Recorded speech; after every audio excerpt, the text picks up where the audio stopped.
Aujourd'hui, on ne va pas parler d'un homme. Non, car aujourd'hui, on va parler d'une légende.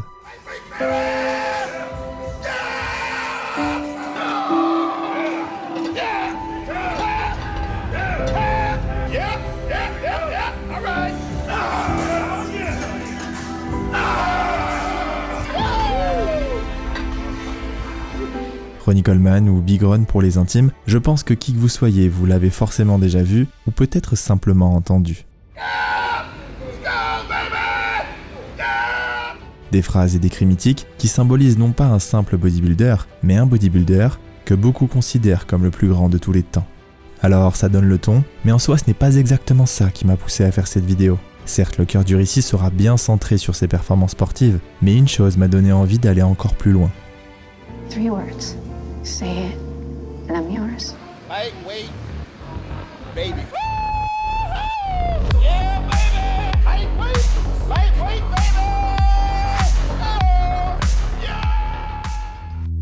Un mème. Enfin, plus exactement, des mèmes. Des mèmes par centaines qui amènent tous à un constat.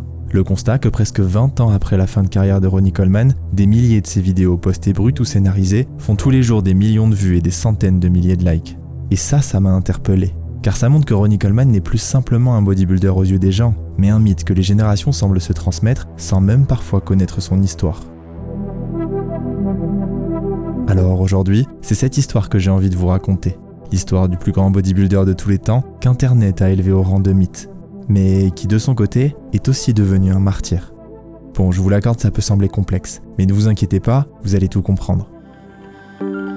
Et pour cela, il faut qu'on revienne 36 ans en arrière. Alors jusque-là, rien d'étonnant, mais il faut qu'on revienne chez Domino's Pizza.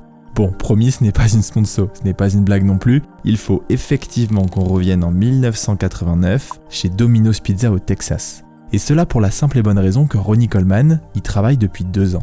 À cette époque, il a 24 ans, il pratique la musculation en tant qu'amateur, mais surtout, il n'en peut plus de Domino's Pizza. Alors il scrute les petites annonces continuellement, postule, mais n'obtient aucune réponse favorable. En fait, lui, ce qu'il veut, c'est être comptable, parce que c'est le diplôme qu'il a en poche. Le problème, c'est que dans cette branche, aucun cabinet ne veut l'embaucher sans expérience. Mais à force de parcourir les petites annonces, il tombe sur une offre qui l'intrigue. Et elle l'intrigue surtout pour 3 mots. Aucune expérience requise. 3 mots qui le marquent, sauf que ce n'est pas pour être comptable, mais pour être policier. Un métier qui n'a strictement rien à voir, mais les pizzas, il n'en peut plus. Alors il postule, il passe les tests, et il les réussit. Rien ne le prédestinait à ça, mais pourtant, Ronnie Coleman est désormais policier à Arlington au Texas. Et le plus fou, c'est qu'il y prend très vite goût. Ce métier lui plaît, et en plus il peut s'entraîner gratuitement dans la salle de musculation de la police. Et s'il y a bien quelque chose de très important dans la vie de Ronnie Coleman en 1989, c'est de faire des économies. Il a toujours manqué d'argent, alors quand quelque chose est gratuit, c'est une réelle bénédiction pour lui. Mais le problème, c'est que la salle de muscu de la police est minimaliste, alors que Ronnie, lui, est déjà très musclé. Ainsi, il se retrouve limité par le peu d'équipement présent. Et pour résoudre ce problème, on lui suggère d'aller au Metroflex Gym.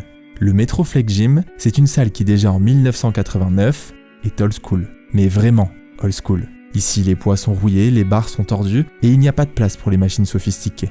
C'est pour pousser lourd et le faire à la dure. En même temps, ça correspond bien au gérant, un certain Brian Dobson. Brian, c'est un bodybuilder qui aime la fonte, la vraie. Mais il a aussi une autre particularité. Il a l'œil. Alors, dès qu'il voit Ronnie passer la porte de la salle, il comprend qu'il a face à lui une exception de la nature, un potentiel hors norme qui lui donne une idée. Enfin, plus exactement, l'idée d'un deal. Sa salle a ouvert il y a 2 ans, il a donc besoin de visibilité. Alors il propose à Ronnie de lui offrir un abonnement à vie s'il accepte de se lancer dans le bodybuilding et de participer à Mr Texas sous les couleurs du Metroflex Gym. Et pour arriver à cet objectif, Brian le coachera. Alors Ronnie, c'est un homme qui par nature est très optimiste. Il n'a quasiment pas de problème dans la vie, il n'a pas vraiment de barrière mentale, sauf qu'il manque toujours d'argent. Donc quand on lui propose un deal un peu fou mais qui lui fera faire des économies, eh ben il accepte. Ainsi, Brian commence à le coacher. Ronnie progresse vite, mais avant d'avoir le niveau pour participer à Mr Texas, ça va mettre du temps. Enfin ça, c'est la théorie. Parce que Ronnie Coleman n'est pas comme tout le monde. Lui, il lui suffit seulement de 5 mois d'entraînement spécifique au bodybuilding pour atteindre le niveau requis et se qualifier à Mr Texas. Mais en fait, ça ne s'arrête pas là, car Ronnie n'a pas seulement atteint le niveau requis pour participer, il a atteint un niveau qui lui fait remporter le concours. Et le comble, c'est qu'il a même battu Brian qui participait aussi. Alors maintenant, le message est très clair. Il faut polir le diamant brut Ronnie Coleman. Et dans le bodybuilding, les athlètes ont tous un rêve, participer à Mister Olympia. Mister Olympia, c'est la compétition de bodybuilding la plus prestigieuse au monde. C'est la compétition qu'il faut impérativement gagner en tant que bodybuilder, et c'est au sein de cette dernière qu'Arnold Schwarzenegger a forgé sa légende en gagnant 7 titres. Alors, polir le diamant brut Ronnie Coleman, c'est en quelque sorte synonyme de se qualifier pour Mister Olympia. Une quête qui demande en général de longues années d'entraînement spécifique au bodybuilding, d'être suivi par un coach, un nutritionniste et plus largement une équipe. Mais Ronnie n'a rien de tout ça. Il a juste Brian qui le coach au début, mais très vite, il met en place son propre programme d'entraînement à base de charges très lourdes. Un entraînement étonnant car il semble presque davantage optimisé pour la force que pour la masse musculaire. Sauf que chez Ronnie, il semblerait que ça marche très bien, car seulement 2 ans après ses débuts en bodybuilding, l'OVNI Ronnie Coleman se qualifie pour Mister Olympia 1992. C'est tout simplement une prouesse. Alors peut-être qu'avec une telle prouesse, on peut s'autoriser à rêver. Peut-être que le jeune homme à la génétique hors norme qui s'est mis au bodybuilding pour économiser de l'argent peut réaliser l'impossible dès sa première participation à Olympia. Eh ben, non. Ronnie termine 16e, dernier ex-aequo avec tous les noms classés. Bon, on pourrait penser que c'est un coup dur, mais en fait, pour une première participation à la compétition la plus prestigieuse au monde, ça n'a rien d'étonnant. Au contraire, c'est tout à fait normal. Et ça, Ronnie en est bien conscient. Ainsi, il ne se décourage pas, même pas du tout. Car dans les années qui suivent, il participe à des dizaines et des dizaines de compétitions partout dans le monde, voyage principalement en train faute de moyens, participe même à quelques compétitions de powerlifting et travaille toujours en tant que policier à plein temps. Il remporte quelques titres, mais la plupart du temps il est relégué à des places plus basses et en vient même à se demander en 1997 si le bodybuilding est fait pour lui. Car lors de l'Ironman Pro de cette année, Lee Priest, 1m63, termine devant Ronnie Coleman, 1m80, mais surtout bien plus volumineux que son concurrent blond.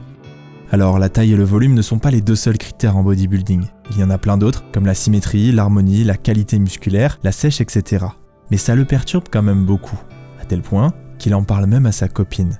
Sauf qu'elle n'est pas de son avis. Pour elle, Ronnie Coleman doit bien continuer le bodybuilding. Mais à cette époque, la scène mondiale est totalement verrouillée par un certain Dorian Yates qui rafle le titre de Mister Olympia chaque année depuis 1992. Alors, entre la claque de Lee Priest d'un côté et le règne sans partage de Dorian Yates de l'autre, Ronnie Coleman a beau s'accrocher, percer dans ce milieu semble terriblement compliqué. Mais en 1998, 8 ans après sa première compétition de bodybuilding, 2 choses changent. Dorian Yates prend sa retraite après 6 titres consécutifs et Ronnie Coleman n'est plus vraiment le même. En fait, au fur et à mesure des années, son physique a constamment évolué, en bien la plupart du temps, mais jamais assez pour inquiéter les favoris de Mister Olympia. Sauf que début 1998, avant Mister Olympia qui arrive en fin d'année, la hiérarchie se retrouve quelque peu bousculée. Ronnie Coleman, pesant désormais 112,5 kg, bat 3 fois Kevin Levroni et 2 fois Nasser El Sombati, 2 monuments des éditions précédentes. Alors, quand le 10 octobre 1998, il se présente sur la scène de Mister Olympia, beaucoup de regards sont tournés vers lui. Et ce qui frappe dans un premier temps, c'est son dos. Un dos terriblement en V, à la fois large et épais. Mais aussi son niveau de sèche hors norme qui impressionne d'autant plus au vu de sa masse musculaire très importante. Alors à ce moment, certains se disent que peut-être que l'année 1998 est son année. Celle où pour la première fois, Ronnie Coleman pourrait rivaliser avec les meilleurs, voire espérer davantage. Mais quand on interroge le public, un seul nom ressort. Flex Wheeler. Flex Wheeler. Flex Wheeler. Yes, sir. I think Flex has a better package. I think Flex. Probably Flex Wheeler. Flex. Flex Wheeler, c'est l'esthétisme du bodybuilding poussé à son paroxysme. Un physique exceptionnellement harmonieux, une symétrie parfaite, un posing d'une fluidité impressionnante qui donne presque l'impression qu'il danse, et un charisme naturel qui sublime le tout. À tel point que beaucoup le considèrent comme le bodybuilder parfait. Alors certes, Ronnie est plus en forme que jamais cette année, mais la première place de Mister Olympia 1998 semble déjà prise. Néanmoins, dès le début de la compétition, on sent que Ronnie est dans le match. Les juges l'opposent immédiatement à Flex Wheeler, ce qui n'a rien d'un hasard. En général, quand 2 bodybuilders sont comparés côte à côte, c'est qu'ils jouent clairement dans la même cour. Et c'est là, dans ce face-à-face, que les juges décèlent des détails de subtiles différences qui leur permettent de départager les athlètes. Mais dans ce face-à-face, une chose assez spéciale se déroule. Flex Wheeler, regarde énormément Ronnie. Enfin plutôt, c'est comme s'il se moquait, comme s'il ne voyait aucune menace. Presque à l'instar d'un boxeur qui relâche sa garde face à son adversaire pour montrer sa supériorité. Et là où Flex sait qu'il est supérieur, c'est au niveau des abdos, car il en a 8 parfaitement symétriques, alors que Ronnie n'en a que 6, avec un espace au milieu. D'ailleurs, 6 c'est le nombre de participants qui seront sélectionnés pour la finale. Et sans grande surprise, Flex Wheeler et Ronnie Coleman font partie des 6 finalistes. Une dernière ligne droite, durant laquelle les athlètes effectuent un posing complètement libre. Mais là aussi quelque chose de spécial se déroule. Alors que lors du premier round, Flex regardait énormément Ronnie, là il le fuit. Et paradoxalement, il ne le fuit pas par peur, mais au contraire, il le fuit pour montrer qu'il y a un suiveur et un leader. Alors est-ce que ça va fonctionner ? Eh ben pour le savoir, il n'y a plus qu'à attendre l'annonce du verdict. Un verdict qui se fait du 6e au 2e car le speaker appelle un à un les finalistes de la 6e place à la seconde. Ainsi à la fin il n'en reste qu'un, le vainqueur, celui dont on n'a pas prononcé le nom. 6th place, Chris Cormier. And the 5th place award goes to Sean Ray. 4th place, Kevin Levrone. And the 3rd place award goes to Nessa El Sambate. Maintenant, il n'en reste que 2. Flex Wheeler, l'indéniable favori, et notre Ronnie Coleman qui, un an plus tôt, songeait à arrêter le bodybuilding. Aujourd'hui, Lee Priest a terminé 7e, c'est sûr et certain, il est derrière Ronnie, mais à ce moment, Ronnie n'y pense pas. Sa seule et unique préoccupation, c'est de ne pas entendre son nom. One of these men goes home with a second place $50,000 check. The other man goes home with the 10th Mr. Olympia contest title and a $110,000 check. In second place, Flex Wheeler.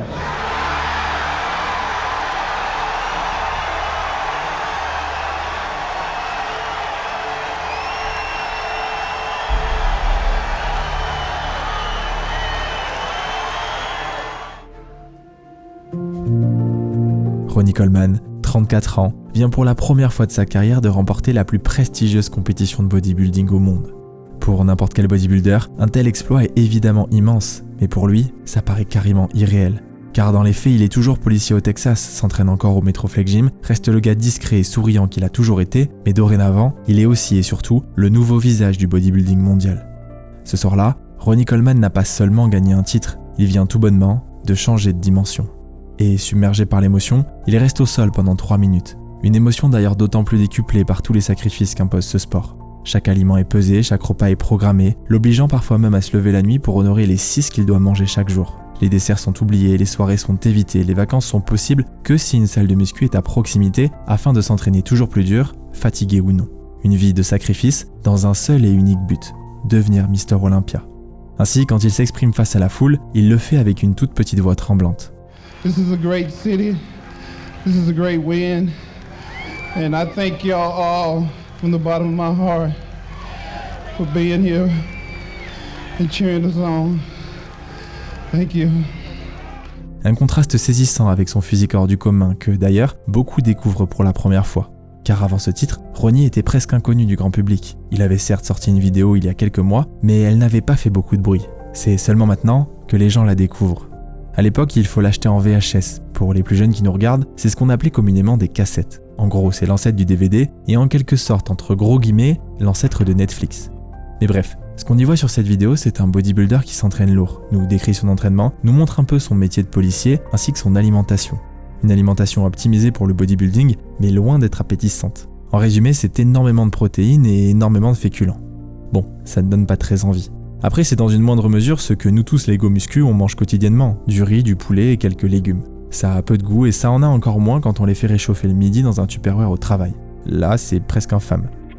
Alors j'ai cherché une solution. Dans un premier temps, je me suis logiquement tourné vers la facilité, acheter sur place. Puis j'ai vu cette pub de Prep My Meal. Voici une assiette kebab pour 12 € et voici un plat de Prep My Meal pour 8,49 €. Et là, je me suis dit, mais pourquoi je n'y ai pas pensé avant ? En fait, j'avais déjà vaguement entendu parler de Prep My Meal, mais je n'avais jamais vraiment réalisé que c'était moins cher que d'acheter sur place. Du coup, vu qu'en plus c'est sain et équilibré, j'ai logiquement commandé. J'ai reçu ma box et j'ai testé un émincé de bœuf à la sauce tomate. Le lendemain, j'ai testé un poulet ritaille et le surlendemain, un saumon riz haricots verts. Et là, les constats ont été simples. C'est très bon, c'est ultra pratique, c'est super riche en protéines, c'est uniquement des ingrédients naturels sans aucun additif, et enfin, comme on l'a dit, c'est moins cher que d'acheter un plat à emporter dans le snack du coin. Du coup, avant de faire cette vidéo sur Ronnie Coleman, j'ai demandé à mon agence de proposer le sujet à Prep My Meal, et ils ont accepté de le sponsoriser. Ainsi, pour vous faire encore plus économiser par rapport au snack du coin, j'ai pour vous le code INSTANT10 qui vous offre 10% de réduction. Et pour que ce soit ultra simple à utiliser, vous avez juste à cliquer sur le lien en description qui appliquera automatiquement le code promo. D'ailleurs, j'aurais bien filé le tuyau à Ronnie, mais il ne livre pas encore aux US. Donc malheureusement, il va devoir se contenter de ses plats pas très appétissants. Bon, au moins, cette vidéo de Ronnie nous montre la réalité du bodybuilding sans aucun filtre. Et d'ailleurs, on y découvre aussi sa famille. On peut notamment y voir sa mère et on comprend vite d'où lui vient sa génétique hors norme. Une génétique tellement hors norme qu'on le surnomme Big Ron. Un surnom que seuls ses proches et une petite partie du monde du bodybuilding connaissaient. Mais désormais, ce surnom prend de l'ampleur et surtout prend tout son sens. Car si aujourd'hui Ronnie Coleman a battu Flex Wheeler, c'est en grande partie grâce à sa masse musculaire plus importante. Mais aussi grâce à sa sèche extrême comme on le voit sur cette photo. Ses muscles sont plus striés et mieux séparés que ceux de Flex, ce qui met encore plus en valeur sa masse impressionnante. Une condition physique presque hors norme qui nous fait nous demander si nous sommes en train d'assister à une nouvelle ère du bodybuilding. Une ère où les limites physiques ont encore été repoussées. Et ben pour tenter de répondre à cette question, il faut observer ce qu'il se passe les années suivantes.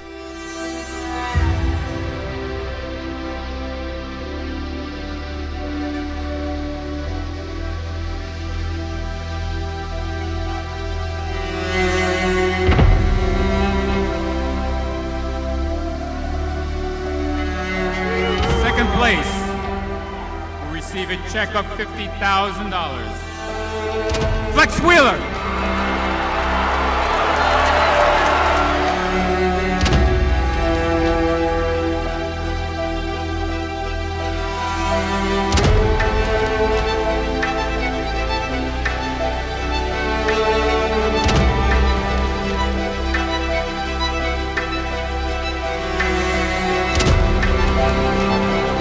Presenting the second place award will be Steven Stern and Mel Rich of the Bodyonics Pinnacle Company. To Kevin Levrone. En 1999 et 2000, Ronnie Coleman confirme sa domination, mais cette fois-ci encore plus que lors de son premier titre. Car durant ces 2 années de suite, il écrase complètement la concurrence. Là où pour son premier titre, il s'était fait battre par Flex sur le round de symétrie, en 1999 et 2000, il a écrasé tout le monde à chaque round. Il n'y a donc pas de débat, Ronnie Coleman est intouchable. Mais les débats vont commencer l'année suivante. Welcome to the Physical TV's presentation of the 2001 Mr. Olympia Weekend. Nous sommes le 27 octobre 2001 pour l'édition annuelle de Mr. Olympia. Ronnie est logiquement le favori et est en route pour un 4e titre de suite, ce qui lui permettrait de dépasser des grands noms comme Frank Zane, triple vainqueur, et de se rapprocher de légendes comme Arnold Schwarzenegger, 7 titres, ou Liane est moins connu, mais le seul à avoir réussi l'exploit de décrocher 8 titres à Mr. Olympia. Sauf que ce matin, quelque chose ne va pas. Au réveil, Ronnie se sent extrêmement mal à tel point qu'il a l'impression qu'il va mourir. Il appelle son nutritionniste en panique et lui dit qu'il file à l'hôpital et ne va pas à Mr. Olympia. Immédiatement, ce dernier l'arrête et lui indique de boire autant d'eau qu'il en a besoin et que ça va passer. Ronnie s'exécute et ça marche. Rapidement, il se sent beaucoup mieux, mais toute cette eau bio au dernier moment est en train d'impacter très négativement son physique. En fait, avant les compétitions, les bodybuilders cherchent à éliminer au maximum l'eau sous-cutanée pour paraître le plus sec possible. Et cette manœuvre est très dangereuse, car elle demande dans un premier temps de boire beaucoup plus d'eau que nécessaire pour ensuite, 2 jours avant la compétition, se restreindre brutalement. Les athlètes les plus expérimentés et bien encadrés parviennent en général à limiter les risques. Mais cette année-là, pour Ronnie, les choses ne se sont pas passées comme prévu. Alors, pour éviter tout drame, il a dû s'hydrater en abondance au dernier moment. Et ça va se voir sur son physique. Bon, pour nous qui ne faisons pas partie du monde du bodybuilding, c'est dur à distinguer. Surtout sur des images de l'époque en faible qualité. Mais pour les juges, ça saute aux yeux. Ronnie est moins dessiné que d'habitude. Et ce point faible ressort d'autant plus car il a un nouveau concurrent. Un bodybuilder qui les années précédentes était loin dans le classement. 15e en 1999 et 8e en 2000. Mais en 2001, il s'est transformé.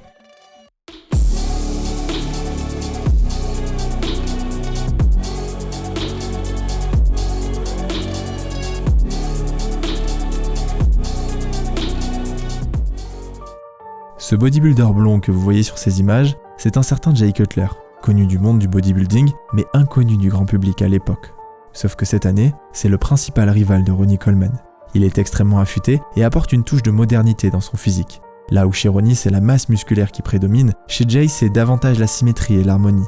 Ce n'est pas au point d'un Flex Wheeler qui pousse l'esthétisme du bodybuilding à son paroxysme, mais Jay a une masse musculaire plus importante que Flex, ce qui est un argument de poids face à Ronnie. Et aujourd'hui, le public s'en rend vite compte. Le duel est très clair, c'est Ronnie face à Jay. Alors quand les noms tombent un à un du 6e au 3e, il n'y a pas trop de suspense. The 6th place finisher, Orville Burke, Chris Cormier. 4th place, Sean Ray.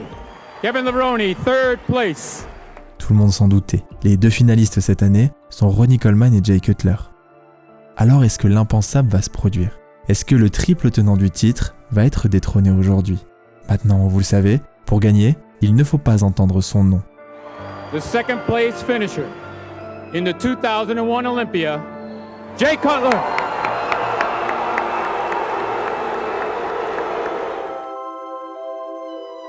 Ronnie Coleman, le roi actuel du bodybuilding, conserve son titre et remporte son 4e Mr Olympia d'affilée. Mais cette année, une partie de la foule ne semble pas être du même avis et eut la décision des juges. Beaucoup estiment que Jay aurait dû gagner et que l'organisation a choisi Ronnie Coleman parce que c'est mieux pour l'histoire. Et ça, Jay en est persuadé et ne le digère pas.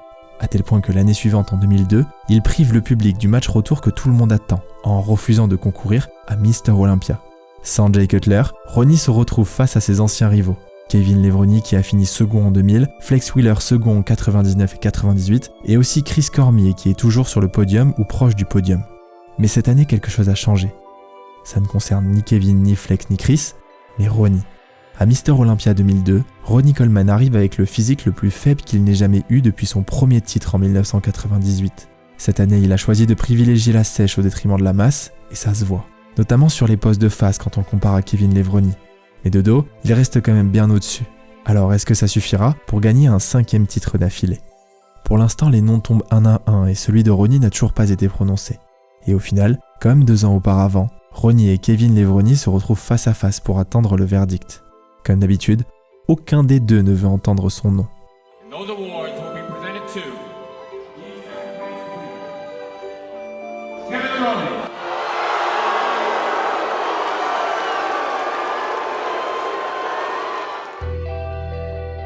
Pour la 5e fois consécutive, Ronnie Coleman remporte Mr Olympia. Avec ce titre, il commence très fortement à se rapprocher des 3 légendes qui dominent le classement. Mais paradoxalement, aujourd'hui la star ce n'est pas lui, mais un certain Gunther. Gunther c'est son prénom, mais je vais vous laisser lire par vous-même son nom de famille. Et ce fameux Gunther a fait une très forte impression aujourd'hui, surtout sur le public.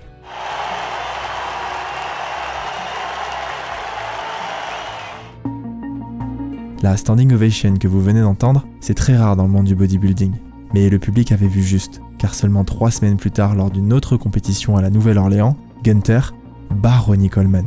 Et ça, c'est un véritable coup de tonnerre dans le monde du bodybuilding, car ça faisait 32 ans qu'un Mr Olympia en titre n'avait plus été battu en dehors de la compétition elle-même. La bête Ronnie Coleman est donc très clairement blessé. Et logiquement, une question émerge. Que se serait-il passé si Jay Cutler n'avait pas refusé de venir à Olympia cette année? Certains sont sûrs d'eux et affirment qu'il aurait gagné. D'autres plus modérés laissent place au doute et les pro-Ronnie sont certains que ça n'aurait rien changé. Alors, pour tenter de clore le débat, le meilleur moyen est que l'édition 2003 de Mr Olympia tranche d'elle-même. Live from the Mandalay Bay Resort and Casino in Las Vegas, Nevada, it's Joe Weider's Mr. Olympia Contest 2003. There he is, Mr. Olympia, Ronnie Coleman. What do you think, Chris? Oh, it's just awesome. Never seen him at this size with this hardness. He's going to be very tough to beat. Comme chaque année, la compétition commence avec le round de symétrie.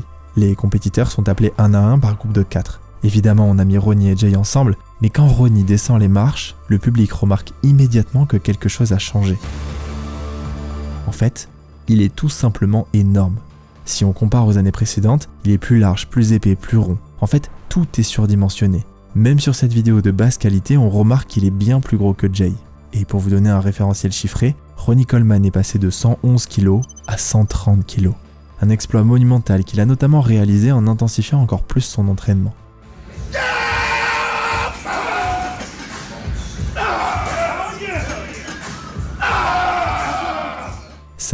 C'était 2 répétitions de squat à 800 livres. This is 800 pounds. 800 solid ass pounds. Ce qui fait 362 kilos. Mais il y a encore plus hors du commun.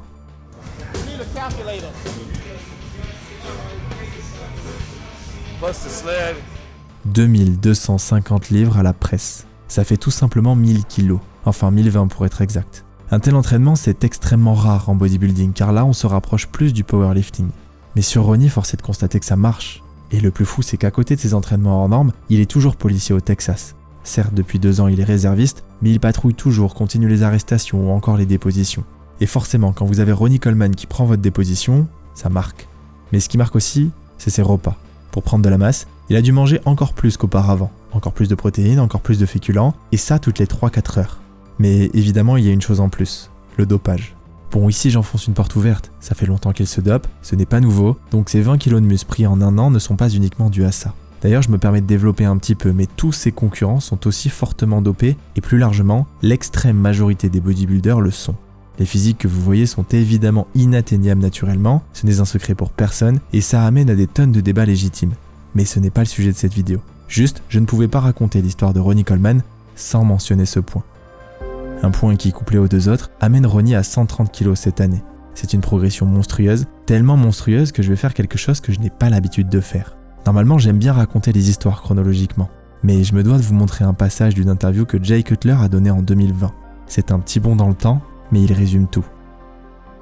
I had already won everything that year. I won the Arnold, all the Grand Prix. I won the Ironman that year. I was the biggest thing in bodybuilding at that point, like coming up strong, and I was getting better. And Coleman shows up and takes his clothes off backstage, and I just said, "Oh shit." I said, "Oh shit." Really? The great Jay Cutler, you said, "Oh shit," you knew it. Voilà, je pense que je n'ai pas besoin de faire davantage durer le suspense. Ronnie et Jay sont logiquement les 2 finalistes. Maintenant, ils attendent le verdict, mais Jay sait malheureusement déjà ce qui va se passer. And presented to the second place finisher in the 2003 Olympia, Jay Cutler. Ronnie Coleman vient de gagner son 6e titre d'affilée. Et aujourd'hui, il n'y a pas eu de place au doute. Il a littéralement écrasé ses adversaires et le public est cette fois-ci bien en accord avec sa victoire.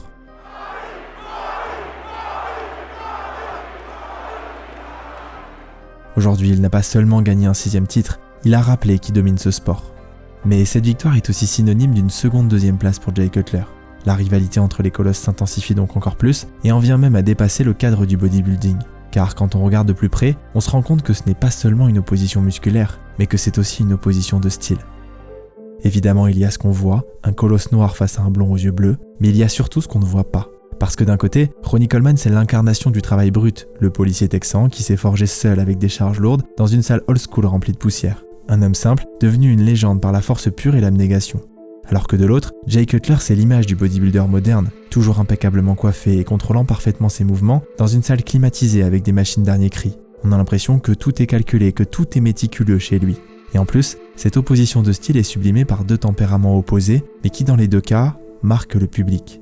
Ronnie c'est en quelque sorte le colosse à la voix et au cœur d'argile. Un homme de 130 kg, plus musclé que n'importe qui sur cette planète, mais qui a une voix terriblement aiguë. Then we go to England, and after that it's Mr. Olympia 2000. Qui sourit constamment, rigole à peu près tout et fait preuve d'un optimisme infaillible. Alors qu'au contraire, Jay c'est un homme froid, presque impassible. Son regard ne donne pas envie de lui faire une mauvaise blague et le timbre de sa voix unique au monde renforce encore cette impression d'autorité. You talk about someone's downside and, people not believing in you. I was the victim of that, Alors forcément, cette rivalité fascine. D'autant plus quand le Mr. Olympia de l'année suivante commence comme ça. I asked you this question a minute ago, but I'm going to ask it again for all these people. Jay Cutler said you were 100% beatable. What do you say about that? I say Jay Cutler's smoking crack. He ain't in his right mind. Oh. Ronnie's been here winning the show for the past, how many years, Ronnie? 6. 6 years. But this is my town, my home, my place.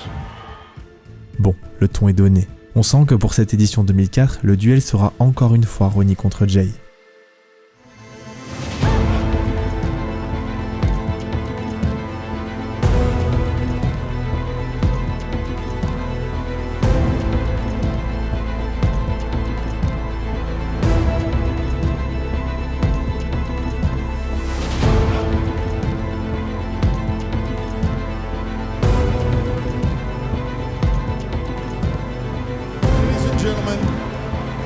1-point difference between Ron Coleman and Jay Cutler. This pose is worth 2 points. The winner of this pose is Mr. Olympia. This is for Mr. Olympia. Mr. Olympia.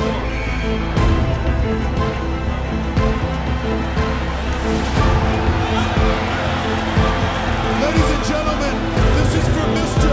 Olympia.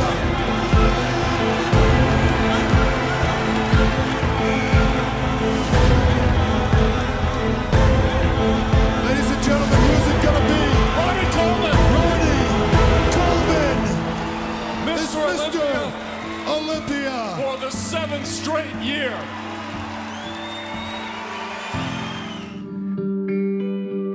À 40 ans, Ronnie Coleman remporte son 7e Mister Olympia et égale la légende Arnold Schwarzenegger qui est venu en personne lui remettre le trophée. Alors maintenant, l'objectif est clair. Ronnie, le plus gros Mister Olympia de l'histoire, souvent considéré comme imbattable, doit gagner son 8e titre pour égaler le bodybuilder le plus titré de tous les temps, Liane. Mais en fait pas seulement, Ronnie doit aller au-delà. Beaucoup le considèrent déjà comme le plus grand bodybuilder de tous les temps, alors il doit le devenir officiellement. Et pour cela, il ne faut pas seulement qu'il gagne 8 titres, mais qu'il soit le seul au monde à en avoir gagné 9. Sauf que Ronnie a 40 ans, un âge qui commence à être avancé pour le monde du bodybuilding, même si ce n'est pas impossible de gagner après avoir soufflé ses 40 bougies. Néanmoins, ce qui est indéniable, c'est qu'il ne doit pas traîner. S'il veut avoir une chance de gagner 9 titres, il faut impérativement qu'il gagne les 2 manquants coup sur coup, sans passage à vide qui lui ferait perdre au minimum une année. Alors lorsque l'édition 2005 des Mister Olympia commence, toute l'attention est sur lui. Est-ce que Ronnie Coleman va gagner un 8e titre qui le mettrait peut-être sur la voie du 9e? Eh bien, pour espérer cela, celui qu'on surnomme The King a choisi de mettre en scène son surnom. And you know what, folks? The Bible was wrong. On the 7th day, God didn't rest. On the 7th day, God created Ronnie Coleman.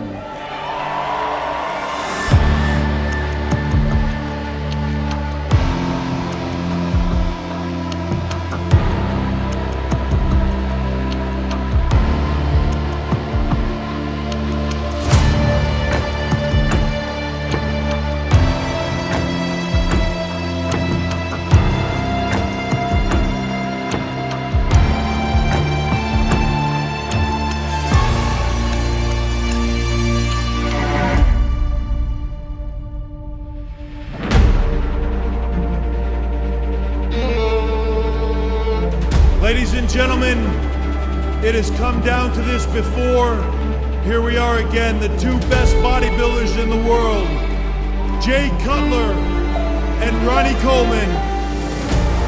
And the award for 2nd place goes to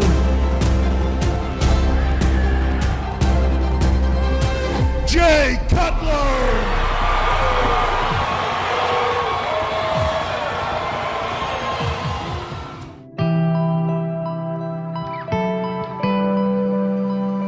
À 41 ans, Ronnie Coleman égale la meilleure performance de tous les temps à Mister Olympia en remportant son 8e titre. 8 titres, un exploit évidemment immense, mais quand on va un peu plus loin, plus précisément quand on va au-delà du nombre, on se rend compte que cet exploit est encore plus immense.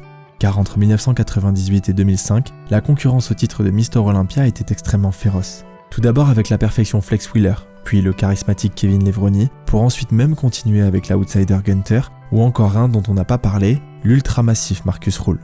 Et évidemment, il y a aussi celui qui semble être l'éternel second, Jay Cutler. Un plateau d'une densité rare où la concurrence était omniprésente, et où Ronnie a amené la masse musculaire à un niveau jamais vu auparavant, ce qui a carrément redéfini les standards du bodybuilding. Ainsi, il n'a rien laissé aux autres. Mais une personne le vit très mal, même extrêmement mal. Well, for the 8th time, we had to sit there and watch 300 pounds of Ronnie Coleman collapse in victory, and for the 4th time, Jay, you had to settle for 2nd best. I'm a loss of words right now. I don't have much to say because I don't agree with the decision, and I don't know, it's hard for me to swallow this one. At any point in this fight, did you think that you were actually going to win this contest? Yeah, me and a whole lot of other people in this audience, and they wanted to see it change, but obviously they don't want to change things, so. Do you feel there's something you got to do to your physique to change, or that Ronnie's got to screw up in order for you to knock him off? No, it's just Mr. Olympia, man. It just seems like this, they don't want to give it to anyone else, Jay Cutler ne digère pas cette 4e défaite contre Ronnie et, comme en 2001, il est persuadé que le jugement n'a pas été le bon. Là où en 2003 et 2004 il n'y avait pas de débat, Ronnie était largement au-dessus des autres, en 2005, selon Jay et une partie du monde du bodybuilding, le débat est légitime. Et Ronnie entend forcément ses critiques, il sait que Jay était tout prêt cette année. Alors s'il veut décrocher ce 9e titre, celui qui ferait officiellement de lui le plus grand bodybuilder de tous les temps, il va devoir repousser ses limites une fois de plus. Mais comment faire ? À 41 ans, bientôt 42, déjà plus de 130 kilos sur la balance, que peut-il encore améliorer ? Peut-être rien. Peut-être qu'il doit juste continuer à s'entraîner comme il l'a toujours fait. Parce qu'après tout, on ne change pas une équipe qui gagne. Mais un problème va venir s'immiscer dans sa préparation. Et paradoxalement, c'est un problème qu'il a depuis longtemps. En fait, Ronnie traîne une hernie discale depuis 1996. Oui, suite à une séance de squat 9 ans auparavant, un disque s'est déplacé dans son bas du dos. À l'époque, il était en pleine ascension dans le monde du bodybuilding et refuse donc de se faire opérer. Et aujourd'hui, en 2005, il n'a toujours pas fait cette opération. Alors certes, il avait mal, mais ça tenait. Sauf qu'inévitablement, avec les années, ça s'est aggravé. Et alors qu'il est en pleine préparation pour remporter un légendaire 9e titre, il est obligé d'éviter certains mouvements et de réduire les charges. Mais Ronnie est un guerrier. Même s'il a très mal, il a une seule chose en tête, gagner son 9e titre. Alors quand l'édition 2006 de Mr Olympia approche, il sait qu'il doit faire encore plus forte impression que l'année précédente. En 2005, il était arrivé habillé en roi. Cette année, il est allé plus loin et arrive habillé en Moïse.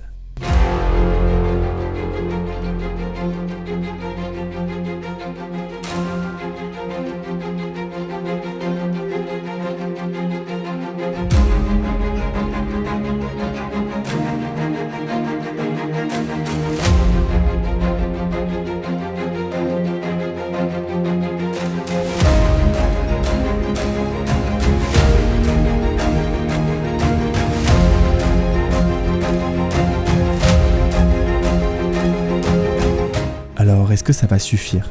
Est-ce que toute la souffrance de cette dernière année sera récompensée ? Eh bien, lors du verdict final, quelque chose cloche. Ronnie Coleman est opposé à Jay Cutler. Ça n'a rien d'inhabituel, mais pour la première fois depuis 1998, Ronnie n'est pas en train de poser. Normalement, il se tient toujours droit, les bras écartés. Mais là, il n'est même pas face au public. Il a l'air complètement désabusé, comme s'il connaissait déjà le résultat. En fait, pour que vous compreniez ce qui se passe, il faut que j'enlève le conditionnel de ma dernière phrase. Ronnie Coleman connaît le résultat. On lui a dit en loge, juste avant le round final. Il sait quel nom va être annoncé. Il l'a même dit à Jay Cutler, et pour la première fois, l'organisation a choisi de ne pas annoncer le second, mais le gagnant. I will now announce the winner of the 2006 Mr. Olympia. The next name you hear will be the winner of the 2006 Mr. Olympia. Jay Cutler!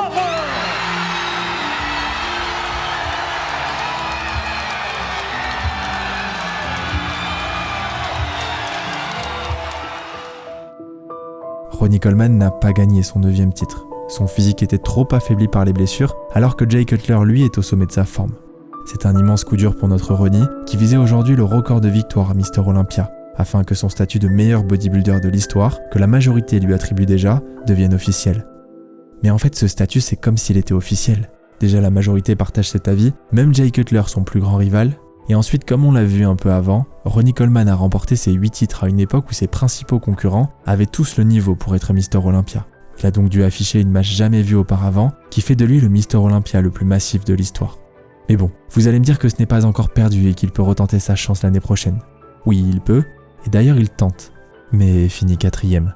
Ronnie a maintenant 43 ans, son dos le fait de plus en plus souffrir et il sait qu'entre l'âge et les blessures, le constat est malheureusement clair. Il ne pourra plus jamais gagner Mr Olympia.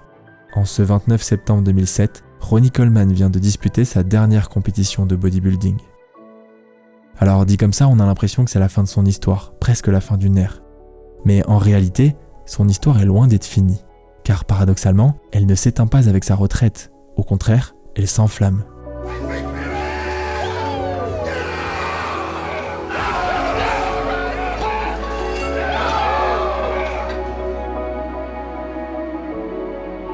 Et pour comprendre, il faut aller un peu au-delà du bodybuilding et s'intéresser à ce qui se passe en 2007.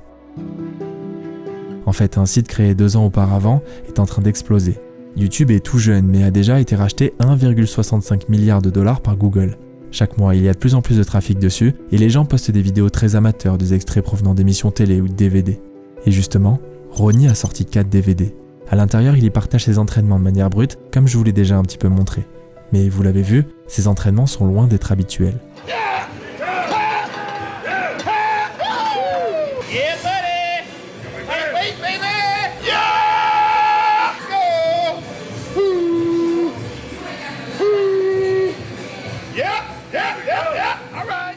Ronnie a un univers bien à lui avec ses phrases qui rentrent instantanément en tête, ses cris de motivation qui résonnent dans toute la salle et ses charges démesurées qu'aucun autre bodybuilder soulève.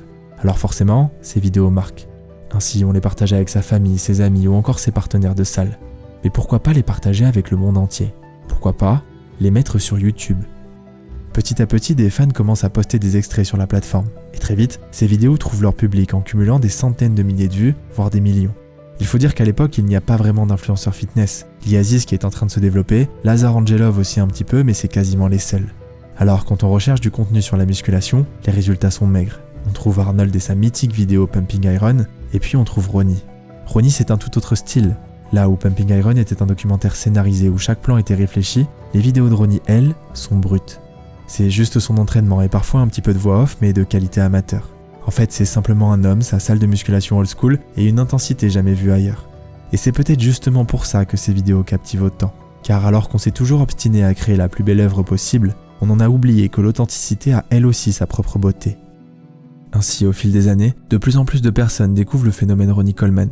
Et à la découverte de ces vidéos, les gens sont impressionnés, choqués, voire subjugués. Des émotions tout à fait normales au vu des charges soulevées et de ces cris hors du commun, mais étonnamment, une autre émotion plutôt éloignée des premières commence à se développer. Les spectateurs développent de l'affection pour Ronnie. Ça peut paraître difficile à comprendre, mais Ronnie Coleman devient bel et bien un personnage attachant. Car derrière ses cris, se cache en réalité un homme simple, toujours souriant, qui rigole pour un rien, le tout avec une voix terriblement aiguë. Un contraste saisissant qui nous donne l'impression que ce géant a un cœur d'enfant. Alors forcément, cette nouvelle affection qu'on lui porte décuple l'engouement. Ainsi, avec le temps, le phénomène Ronnie Coleman ne fait que grandir. Et en 2012, c'est là qu'il explose réellement. En fait, à cette époque, il y a une mode sur YouTube, les compilations.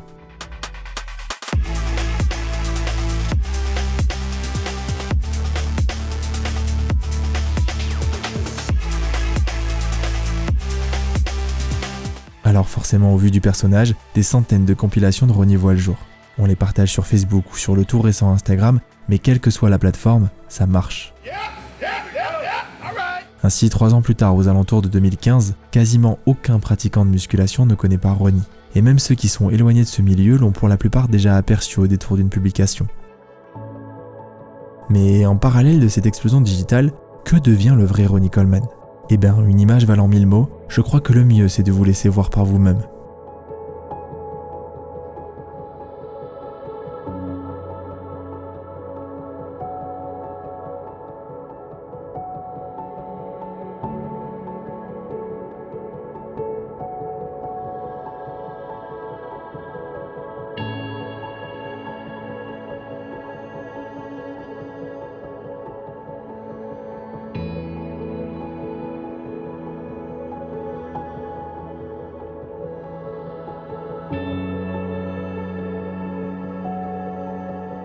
Oui, vous ne rêvez pas, ce n'est pas de l'IA ni même une mise en scène, c'est bien Ronnie Coleman en 2016.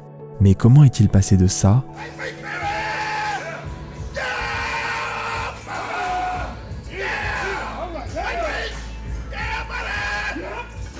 à ça?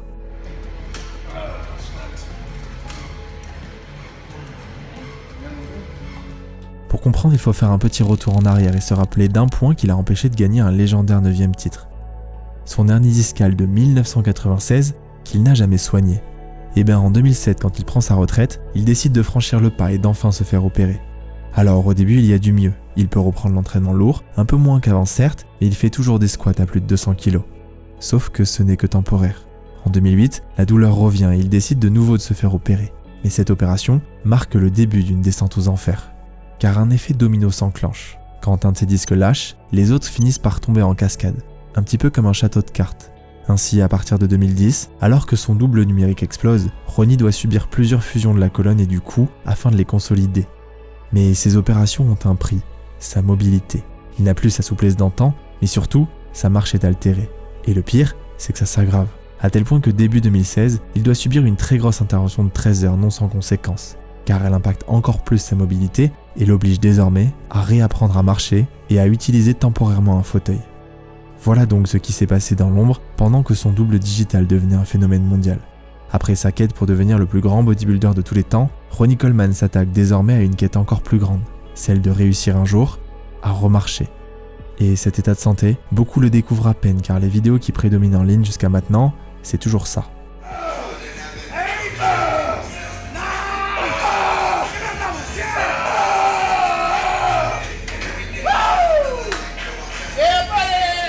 Mais désormais, il tombe stupéfait sur le nouveau Ronnie Coleman en fauteuil. Néanmoins, alors qu'il est méconnaissable, une chose n'a pas changé chez lui. It's like Fast and Furious. I'm ready to take off. Take off in flight in a second here. Put some nitrous on that wheelchair. Même l'ombre de lui-même, Ronnie n'a rien perdu de sa bonne humeur et de son optimisme légendaire. Alors, est-ce que ça suffira pour réussir la quête la plus difficile de toute sa vie ? Eh bien, entre 2016 et 2018, les progrès sont maigres, voire inexistants. Ronnie marche constamment en béquille, mais surtout il est sujet à d'énormes douleurs jour et nuit. Alors, pour tenter de résoudre cela, on lui propose une énième opération. Comme d'habitude, il subit une anesthésie générale et il se réveille dans la fameuse salle de réveil. On lui a mis un nouvel implant au niveau de la colonne pour consolider des vertèbres. C'est donc censé être solide. Mais Ronnie se tourne et l'implant se casse. Et là, c'est la panique. On l'opère immédiatement de nouveau. Mais à son réveil, il ne sent plus et ne peut plus bouger ses jambes. L'implant qui s'est cassé a touché la moelle épinière. À ce moment, le choc est terrible. D'année en année, c'est de pire en pire et Ronnie le sait, plus rien ne sera comme avant. Mais la chance est un petit peu de son côté. Il retrouve progressivement des sensations dans les jambes, mais par contre, la douleur est encore plus importante qu'avant l'opération, et il a encore perdu en mobilité. Désormais, la marche en béquille n'est possible que pour les très courts trajets, et le fauteuil roulant devient son seul moyen de déplacement le reste du temps. Ronnie Coleman est encore plus méconnaissable qu'auparavant, et souffre davantage. Une douleur tellement insupportable qu'il est obligé de la réduire chimiquement. Ainsi, il prend tous les jours de l'oxycodone, qui est un antidouleur aussi puissant que la morphine. Mais aussi incroyable que ça puisse paraître, malgré le handicap et la douleur, il continue de s'entraîner. Même après plus de 10 opérations, la musculation reste le centre de sa vie. Et en plus, maintenant il la partage avec quelqu'un qui était autrefois son plus grand rival.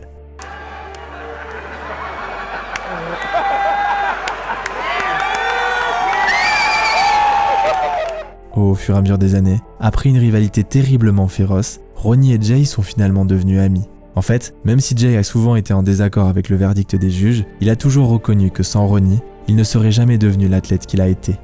Ronnie, you're the reason. You are the reason for my abilities, my greatness. I owe everything to you because you pushed me to do everything on the Olympia stage and beyond. And you're a huge, huge inspiration. You are my idol. I love you. We spent a lot of great moments, Ronnie Coleman, the greatest bodybuilder of all time. Deux hommes que tout opposait, mais que le respect et les années ont fini par unir. Une belle histoire dans laquelle s'immisce un peu d'espoir. Car nous sommes désormais en 2021 et Ronnie s'apprête à tester un nouveau traitement au Mexique à base de cellules souches. Il en a entendu beaucoup de bien, alors il a décidé de faire le déplacement. Et ça valait le coup, car après sa première séance, la douleur est instantanément divisée par 10 et il regagne en mobilité. C'est une immense lueur d'espoir, mais surtout une libération. Ronnie a tout simplement l'impression de revivre.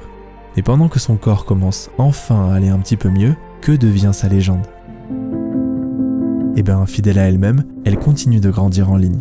Un petit peu différemment qu'auparavant, car avec l'évolution des réseaux, les contenus qui prédominent ne sont plus les compilations YouTube d'autrefois, mais des mèmes.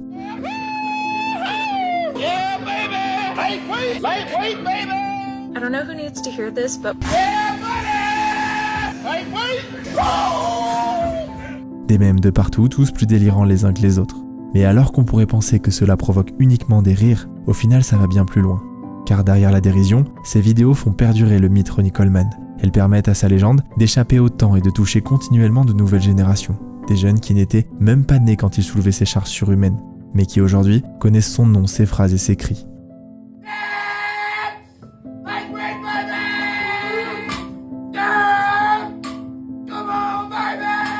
Des cris qui d'ailleurs, même si les réseaux ont évolué, continuent d'être repris dans des compilations YouTube, comme celle-ci par exemple.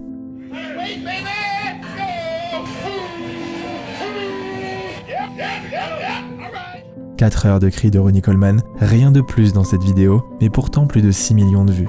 Encore une énième preuve que Ronnie est devenu une légende.